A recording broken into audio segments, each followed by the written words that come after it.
This is Orson Welles, speaking from London.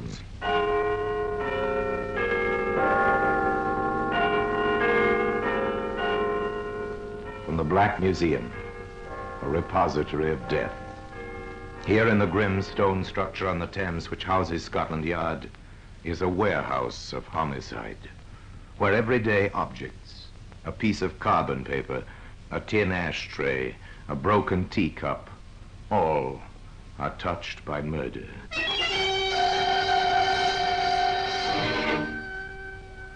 Now here's a woman's powder puff, faded pink. We'll open the glass case and take it out.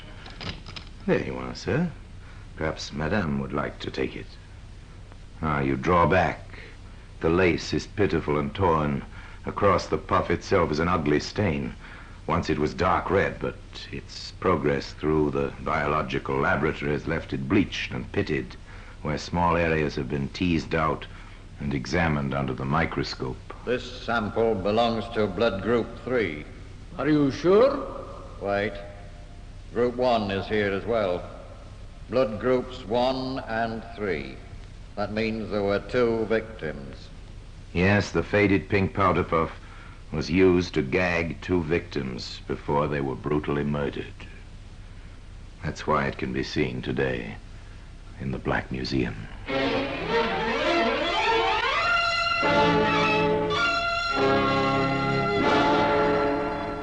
From the annals of the Criminal Investigation Department of the London Police, we bring you the dramatic stories of the crimes recorded by the objects in Scotland Yard's Gallery of Death, the Black Museum. In just a moment, you will hear The Black Museum, starring Orson Welles.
Now, The Black Museum, starring Orson Welles.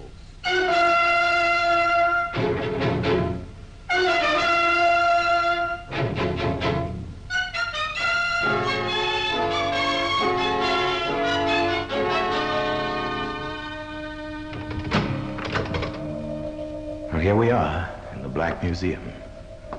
Yes, beyond these stone walls, London throbs and is alive, but within these rooms, there's silence and death. It's very quiet. Come with me. Under the frieze of death masks, the masks of criminals of bygone days, suspended grimly under the ceiling, we pass slowly along the rows of murder exhibits, not always frightening in themselves, but terrifying when considered in relation to their history. There, matchbox. Here's a nail file. Each exhibit marked with the names of the killer and the victim. But our objective now is the powder puff. As it lies on the palm of my hand, let's turn back the clock and meet the man who used it for a grim purpose. His name, Richard William Hyson. The time, dawn on the morning of Friday, October the 18th, 1946. The place, Pentonville Prison. This is it it, boys? Take it easy, Hyson. You've got about a couple of hours. Give me a cigarette. Hey, thanks. You're too kind. This is 20 days we've had in here, isn't it? Yes, 20 days. You won't forget me, will you? No, we won't forget you. Before I go, you must remind me to compliment the management. The food's been excellent. I can thoroughly recommend it to future guests. I've only one complaint. What's that, Hyson? The execution shed is too close. I'm sure I could hear the hangman practicing with a sandbag last night. Nonsense. Here, have a wash. After I've finished my cigarette. All right. No hurry. No hurry. 2 hours to go. 2 hours in which to reminisce. I think I was right not to see my mother and father. They wanted to see you. Well, that's because they remembered me as I was. Big, blonde, and handsome. But they never really knew me. I nearly killed a girl when I was 16. Did you? Yes. It was at a kid's party. After playing Postman's Knock, we got tired of that. And I suggested we should play... The popular parlor game of murder. Somebody commits a crime in the dark, and the rest of the party are supposed to discover the culprit. Young Richard Hyson entered into the spirit of the thing with zest. Jean, you come with me. All right, Dick. Let's go upstairs. What shall we do? Oh, never mind. I'll tell you. Let's go up while nobody's looking. Come on. Here's a box room. Let's go in. No, I'd rather not. Let's hide here. In you come. No, Dick. Don't be afraid. It's only a game. I'm putting this handkerchief in your mouth. Oh, let me go. Now I'm squeezing your throat. Shut up! Jean, where are you? Oh, there you are. Why, Dick. But, Jean, what's happened? Oh, he's killed her.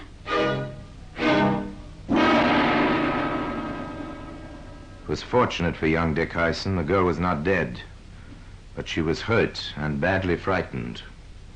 The warders in the death cell listened to Hyson's prelude to murder in silence, but perhaps their eyes betrayed their emotions. You're shocked, aren't you? Oh, give me the towel, will you? Oh, thank you so much. You make a good batman. Have you been in the services? I was in the Navy. Oh, interesting. That was the only service I was never in. I began in the Air Force. Yeah, so I believe. Yeah, better start dressing now. I enlisted as a pilot, fighter pilot. They gave me a commission, of course. Of course. Here's your tie. Yeah, thank you. I had only one complaint about the Air Force. Yeah? What was that? The pay. So I volunteered to take over the mess funds. Well, that helped. So did the uniform. You better put on a clean collar. Oh, I'm allowed a collar, am I?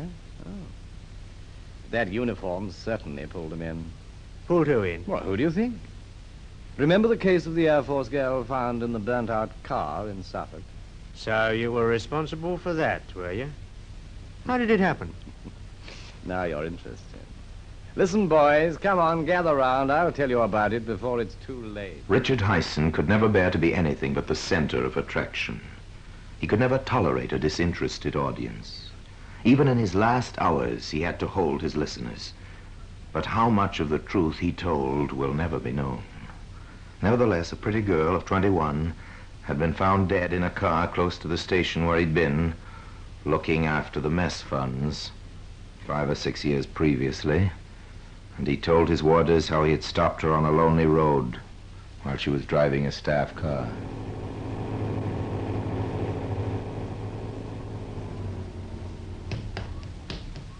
Hello there. Want a lift? Oh, that's very nice of you. I'm going into Ipswich. Oh, so am I. Jump in.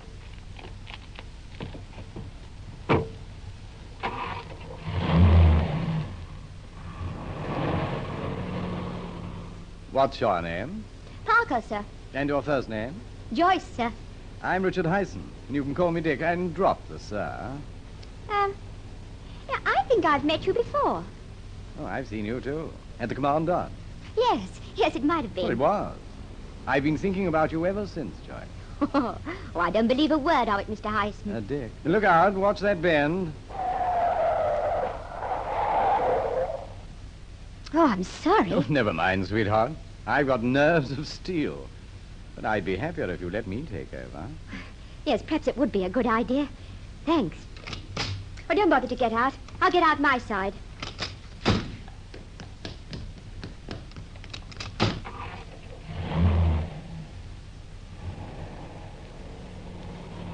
Well, I must say it is nice to be driven for a change. Good.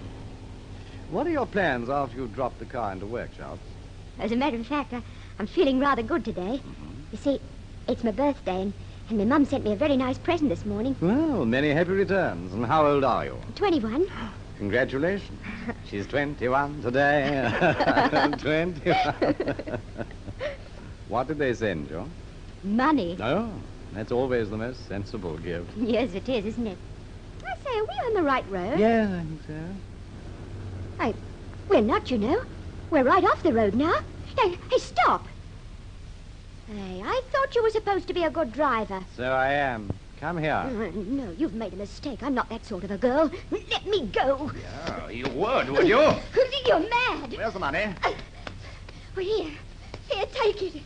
Now let me go, please. Oh, no. Please let me go. I promise I won't tell. Ah!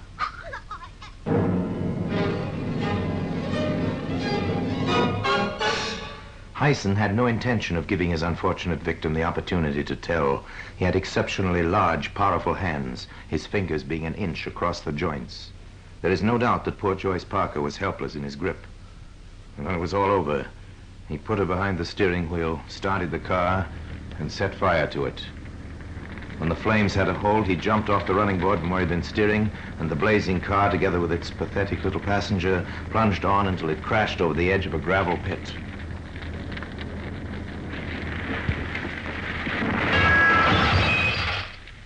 The crime had every appearance of being an accident, and Richard Hyson went to the picture alone that night, all expenses paid. He hadn't yet left behind any vital clues, such as might be seen today in the Black Museum. In just a moment, we will continue with The Black Museum, starring Orson Welles.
And now we continue with The Black Museum, starring Orson Welles.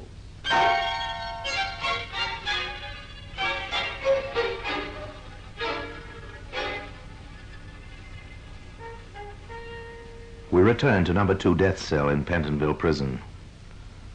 I was cashiered from the Air Force quite soon, and they found out about the mess accounts.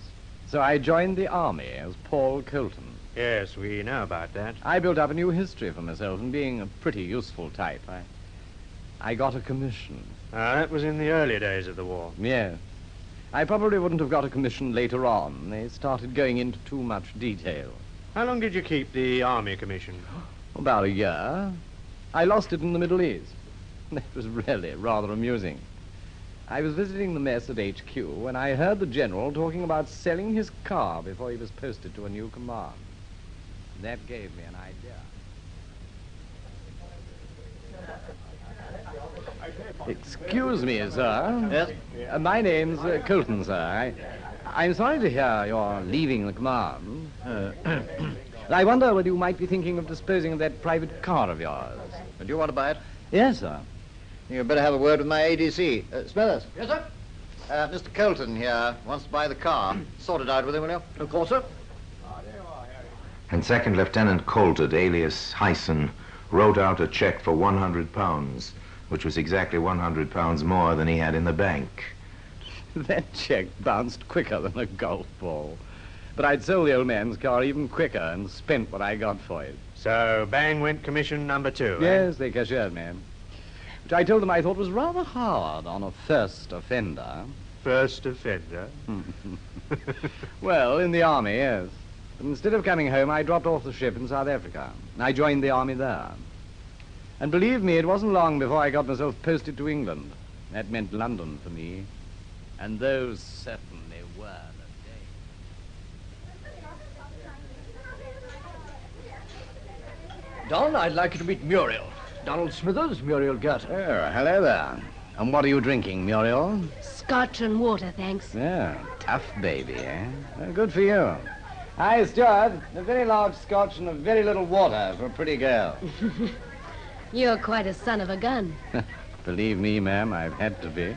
What are all those medals on your chest? Oh, Distinguished Service Order. And this one, I know. The Distinguished Flying Cross. Right, baby. I don't know these two. Oh, the Croix de Guerre. I got it flying with the Free French, and that's the OBE, Order of the British Empire. My, you're a hero. You must have a drink on me. Donald Smithers, alias Paul Colton, alias Richard Hyson, had made the first vital mistake, which was to lead him to the scaffold. Needless to say, he was not entitled to any of those decorations. And he had sewn the ribbon of the OBE in the wrong place on his tunic. And, although he was still a captain in the South African Air Force, he was wearing the uniform of a lieutenant colonel. These points were noticed by an observant officer in the Royal Air Force who passed the information on to the security police. A rapid checkup followed, and Hyson was court-martialed and cashiered for the third and last time. Now he lived on women.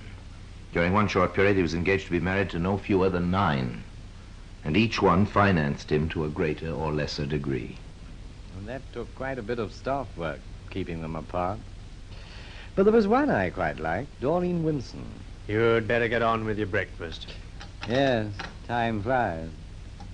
Doreen was a honey. Somehow I never managed to get her alone for any time. Pass the salt, will you? Thank you. I shouldn't have bought her that powder puff. You made a mistake there, Hyson. They all do. What do you mean, they? I'm unique. Remember that. The night I gave her the puff, we had a row. She wouldn't come back to the hotel with me, so I snatched back the powder puff while she was using it and walked out on her. So Doreen Winston was saved. I was pretty annoyed. I never did take to a brush-off. So I hung around outside the club where I'd met Muriel Girton, and I didn't have long to wait. Muriel? Who's that? Why, Donald Smithers. Hello, honey. Come and have a drink. Okay, let's go up to the club. Well, I haven't any money till the morning. That's all right, I've got plenty. Have you? I don't believe it. Then look at this. A handbag opens, stuffed with notes. The fate of Muriel Girton is sealed. Look, sweetheart, I'm not the type of man who takes money from a pretty girl. Not even from you. If you'll come back to my hotel, we can get all we want on my bill. So back to the hotel in South Kensington. And at the last moment, Hyson stopped abruptly, as if struck by a sudden idea.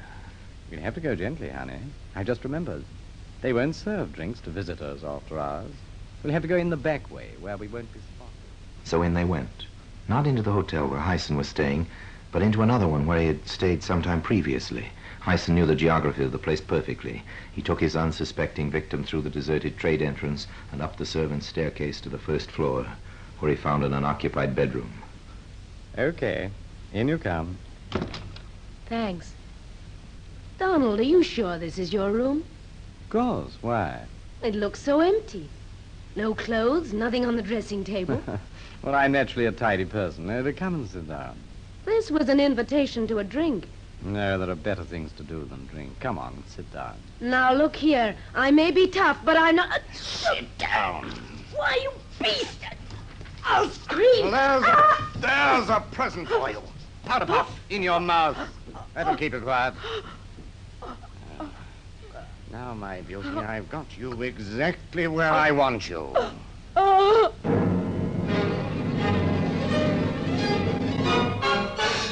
Again, those big, strong hands did their dreadful work. And when it was all over, Hyson removed the improviser's mouth, took her money, and returned unseen to his own hotel, where the chambermaid awoke him from a sound sleep at 8 o'clock the following morning. morning, sir. Not a very cheerful one, I'm afraid. I'll pull back the curtains. Oh, it's pouring outside, and nasty and cold. Now drink your tea while it's hot. And here's your newspapers. Eh? Oh. Oh, the papers, yes. Oh, thanks. Thanks very much. Not at all.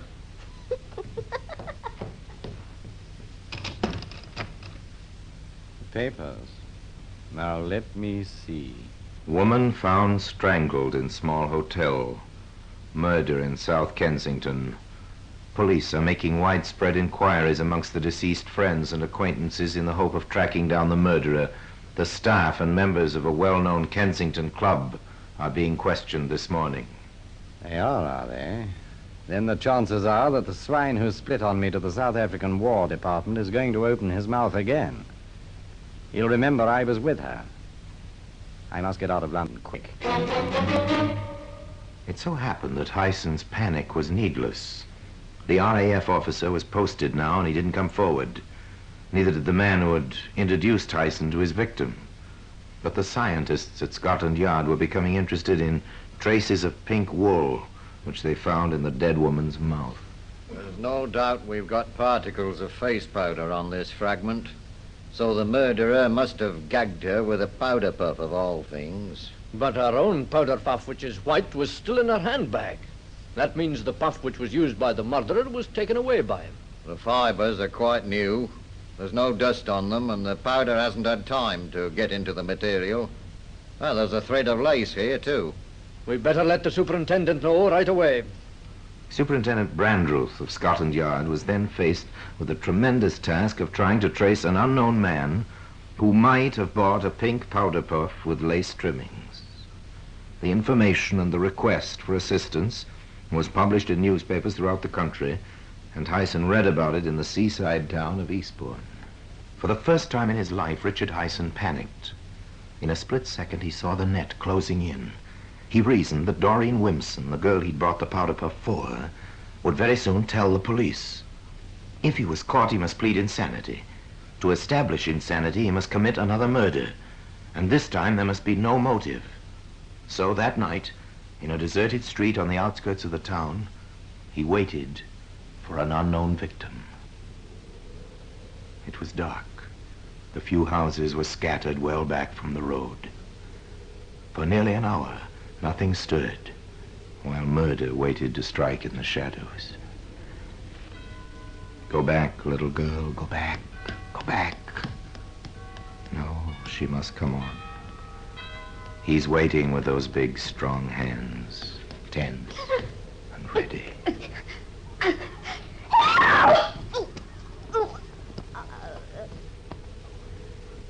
The powder puff becomes a gag for the second time. The deed is done.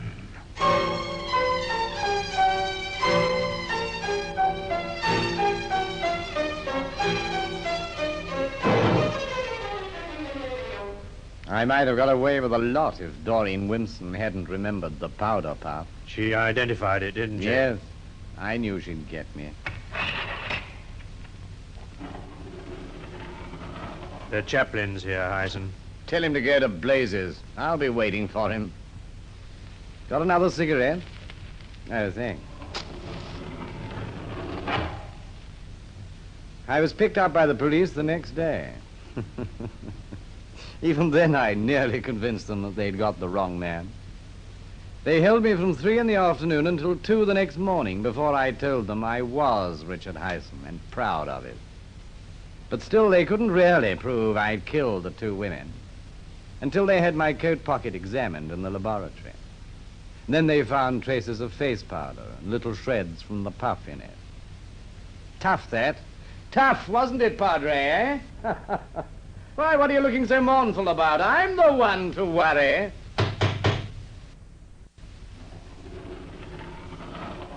Ah, so the hangman's here at last. Yes, Hyson. It's nearly over.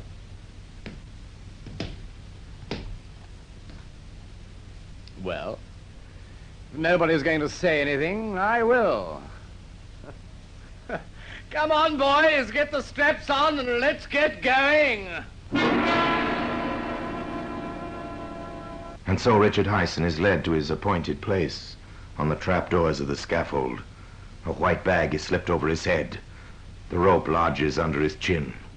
And while the chaplain intones the service of the dead, the trapdoors open and Hyson goes fluttering down into the dark cavity below. Justice has been achieved. And all because of the faded pink powder puff which can be seen now in the Black Museum. Orson Welles will be back with you in just a moment.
Now here in person is Orson Welles. Hyson loved the limelight, and he was nothing if not bold. He did serve in the Army and the Air Force, but his decorations and his tales of gallantry and action were all lies. He lived on lies, forever hoping that they would never catch up with him. But one by one, they did. And with them came the evidence. From the bad check he gave to the general in the Middle East, to the pink powder puff he gave to the one girl he admired in London. He hoped, of course, that the world would believe him to be insane. That would have spared him the final horror of the scaffold, and he might have been alive today in the grim fastnesses of Broadmoor, the criminal asylum. Was he mad? Well, you've heard the story. So another chapter of murder is closed, and the little pink powder puff, faded now, has its place in criminal history. And now, until we meet next time in the same place, I tell you another story about the Black Museum. I remain, as always, obediently yours.